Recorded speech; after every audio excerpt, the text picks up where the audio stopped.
Hello दोस्तों, आशा करता हूँ आप सब बढ़िया होंगे। आपके अपने यूट्यूब चैनल जानी टॉक्स में एक बार आपका फिर से स्वागत है।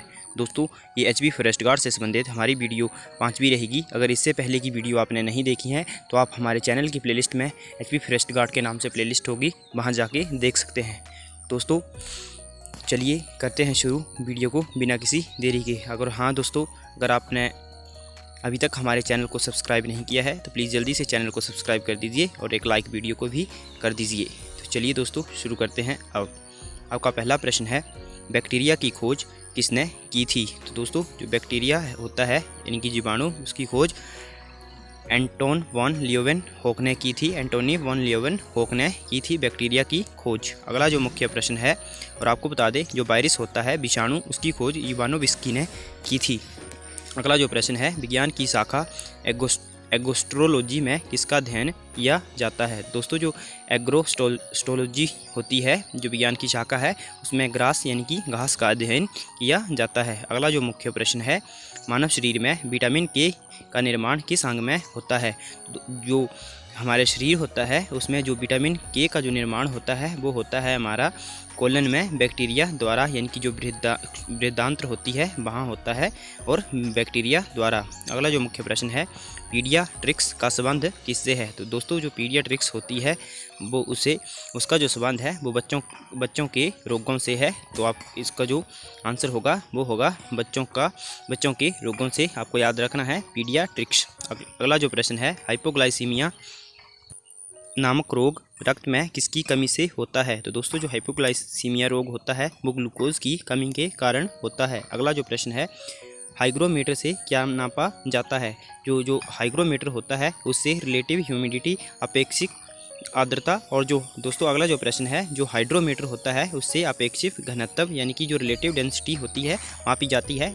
इन दोनों में कन्फ्यूजन होता है। हाइग्रोमीटर से जो आपकी ह्यूमिडिटी मापी जाती है और जो हाइड्रोमीटर होता है उससे डेंसिटी। अगला जो क्वेश्चन है, रेड लेड का रासायनिक सूत्र क्या है? तो दोस्तों जो रेड लेड होता है उसका जो रासायनिक सूत्र होता है वो PV3O4 होता है। अगला जो प्रश्न है, रासायनिक दृष्टि से चीनी क्या है? तो दोस्तों जो रासायनिक दृष्टि से यानी कि जो केमिकल नेचर से जो चीनी है वो एक कार्बोहाइड्रेट है, यानी कि सुक्रोज है। अगला जो मुख्य प्रश्न है, किस खनिज को बेवकूफ़ों का सोना कहा जाता है? तो दोस्तों आपने सुना होगा आयरन जो पायराइट होता है उसको मूर्खों जो बेवकूफ़ ऐसे बोला जाता है, बेवकूफ़ों का सोना कहा जाता है आयरन पायराइट्स को। अगला जो मुख्य प्रश्न है, एंटीपायरेटिक दवा ली जाती है? तो दोस्तों जो एंटीपायरेटिक की दवा जो होती है वो बुखार को कम करने के लिए ली जाती है। दोस्तों आपको पता होगा, अगर आप हमारे पहले चैनल के विजिटर हैं, जो ये एचपी फॉरेस्ट गार्ड की जो साइंस की जो क्लासेस हैं, ये एचपी पुलिस और हिमाचल के अन्य सभी, जैसे हिमाचल SI जो ट्रैफिक इंस्पेक्टर का एग्ज़ाम है, उन सभी के लिए महत्वपूर्ण है। तो अगला जो मुख्य प्रश्न है, फोटोग्राफी में प्रयुक्त हाइपो रासायनिक रूप से क्या है? तो दोस्तों जो फोटोग्राफी में प्रयुक्त हाइपो होता है उसको सोडियम थायोसल्फेट भी कहा जाता है। ये जो प्रश्न है पहली वीडियो में भी बताया जा चुका है। अगला जो प्रश्न है, मूत्र का पीला रंग किसके कारण होता है? दोस्तों जो मूत्र होता है जो उसका पीला रंग होता है वो यूरोक्रोम के कारण होता है। हाइपोकॉन्ड्रिया बीमारी क्या होती है? तो दोस्तों जो हाइपोकॉन्ड्रिया बीमारी होती है अपने स्वास्थ्य के विषय में सामान्य मानसिक चिंता की बीमारी, यानी कि अपने ही शरीर के बारे में ऐसे ही असामान्य से सोचना, उसको हाइपोकॉन्ड्रिया कहा जाता है। अगला जो प्रश्न है, नेत्रदान में रोगी में आँख के किस भाग का प्रतिरोपण किया जाता है? तो दोस्तों वो किया जाता है कॉर्निया का। आपने भाग सुना होगा, कौन सा जो हिस्सा दान किया जाता है? कॉर्निया का। अगला प्रश्न है, पेलैग्रा रोग किसकी कमी के कारण होता है? दोस्तों जो पेलैग्रा रोग होता है वो नियासिन की कमी के कारण होता है, और ये विटामिन B6 का नाम है। अगला जो प्रश्न है, चंद्रमा के तल से कांच का काला दिखना किस कारण होता है? तो दोस्तों ये होता है प्रकाश के प्रकीर्णन के द्वारा, यानी स्कैटरिंग ऑफ लाइट। अगला जो प्रश्न है, खसरा होने का कारक क्या है? तो दोस्तों जो खसरा होता है वो वायरस से होता है। दोस्तों वायरस से होने वाली बीमारियों के लिए मैं आपको एक शानदार ट्रिक बताऊंगा आने वाली कुछ एक वीडियो में। सारी बीमारियां जो वायरस से होती हैं वो आपको एकदम याद हो जाएंगी। अगला जो प्रश्न है, सामान्य स्थितियों में हृदय से आने वाले रक्त का कितना प्रतिशत भाग गुर्दे को मिलता है? तो इसका जो सही आंसर है वो है 24%। अगला जो प्रश्न है, नायलॉन प्लास्टिक्स के आविष्कारक कौन थे? तो दोस्तों जो नायलॉन प्लास्टिक होता है उसके आविष्कारक कोरोथर्स थे। 1937 में इसका उन्होंने आविष्कार किया था। अगला जो मुख्य प्रश्न है, रूटाइल किस धातु का यस्क है? तो दोस्तों TiO2 जो रूटाइल होता है वो टिटेनियम का यस्क है। अगला जो प्रश्न है, लेड ऑक्साइड का व्यापारिक नाम क्या है? तो दोस्तों जो लेड ऑक्साइड होता है उसे लिथर्ज के नाम से भी जाना जाता है। अगला जो प्रश्न है, हिंदुस्तान ऑर्गेनिक केमिकल्स लिमिटेड कहाँ स्थित है? तो दोस्तों ये जो है ये महाराष्ट्र के कोलाबा में स्थित है, हिंदुस्तान ऑर्गेनिक केमिकल्स लिमिटेड।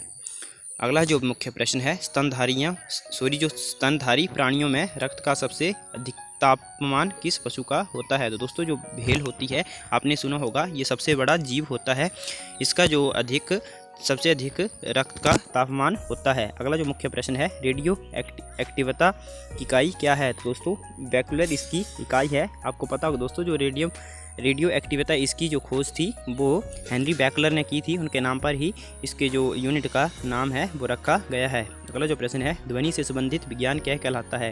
दोस्तों जो ध्वनि से संबंधित विज्ञान है वो एकॉस्टिक्स कहलाता है।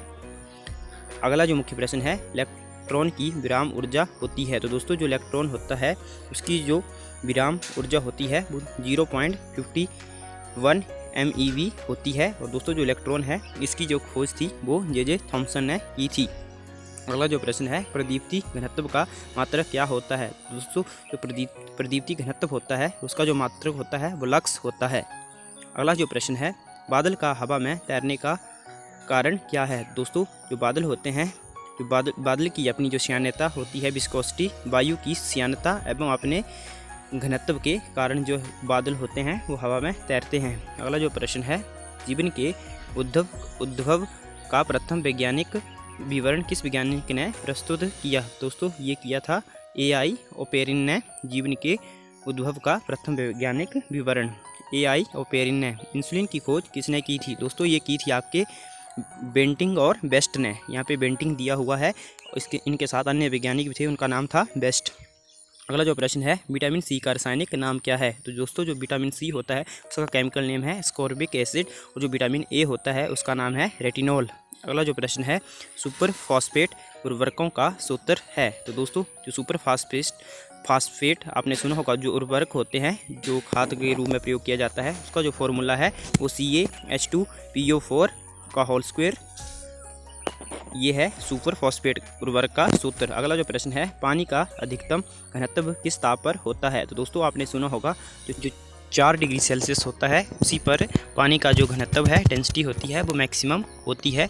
इससे ऊपर और नीचे जाने पर घट या बढ़ जाती है। अगला जो मुख्य प्रश्न है, एपिलेप्सी रोग का संबंध किससे है? तो दोस्तों मैंने बताया था पिछली वीडियो में, इसका जो संबंध है वो है नाड़ी संस्थान से। अगला जो प्रश्न है, ड्रॉपसी की बीमारी के लिए कौन सा मिलावटी तेल उत्तरदायी पाया गया? तो दोस्तों जो ड्रॉपसी बीमारी है उसके लिए अर्जिमोन का जो तेल है वो उत्तरदायी पाया गया है, इसके कारण ड्रॉपसी बीमारी होती है। अगला जो प्रश्न है, हड्डियों में फास्फोरस किस रूप में दिया जाता है? तो दोस्तों आपने सुना होगा जो हमारी हड्डियाँ होती हैं वो कैल्शियम फॉस्फेट की वजह से मजबूत होती हैं, तो जो हड्डियाँ होती है उनमें कैल्शियम फॉस्फेट पाया जाता है। तो दोस्तों आज की वीडियो में इतना ही। अगर आपको वीडियो पसंद आई हो तो वीडियो को एक लाइक जरूर करना और चैनल को सब्सक्राइब करना ना भूलना। जय हिंद, जय भारत, वंदे मातरम।